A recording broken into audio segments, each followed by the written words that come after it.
We promise you that somewhere in Birmingham, Alabama, there's a graduate assistant or two pulling their hair out as they get ready for the Georgia defense next week. And anyone that watched the game last night, Georgia versus Clemson, know that Georgia just flat got after them in a lot of ways. But a couple things that we saw.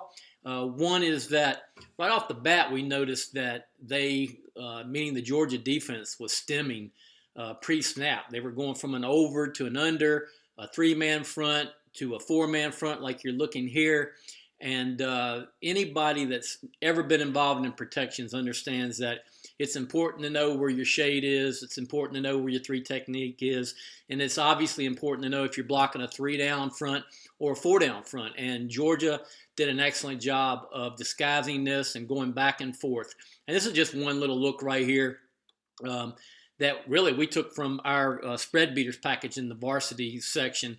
And you can see where they stem to a four-man front and just get a four-man rush. And but once again, the ability to create a little confusion there for the offensive line was a big deal. And then a couple of things that we've drawn up here.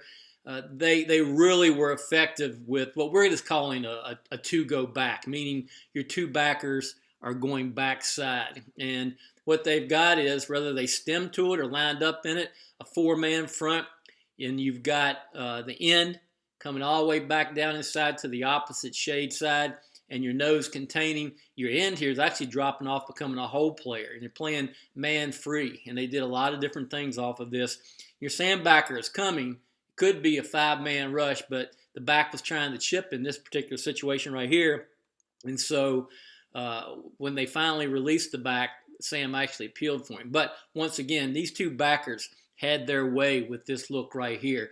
And then one other look is really the same look that we just looked at here, but then they would get in a three-man rush, and they wouldn't, they might walk this nose up or this safety or whatever, trying to look like a four-man, but it would be a three-man rush. And they do the same thing, bring two guys back.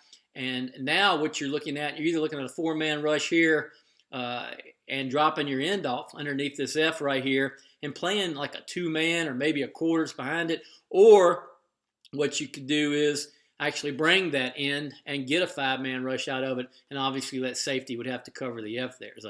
So just understand, if you'll go to FirstDown PlayBook, what we'll do is, if you'll go to featured teams up here in the coaching tools, and when you choose college, all right, what's going to happen is you're going to see all these college teams come up. We don't have them in alphabetical order yet, but if you go down and choose Georgia, we'll put in several looks today of what we saw last night. You can see we already have three of them in here, and we'll continue to add. But once again, very good job by the Georgia defense. Their defensive coordinator and Kirby Smart have done a great job, and that's Dan Lanning. And once again, if you're UAB right now, you're looking at a lot of different looks, but also a lot of different things that you can use even at the youth football level, as far as stemming from an over to an under, at the high school level, as far as looking at being a three-man front or a four-man front, and obviously the college level, taking it to a different degree when you look at the different pressures that you can bring off of it.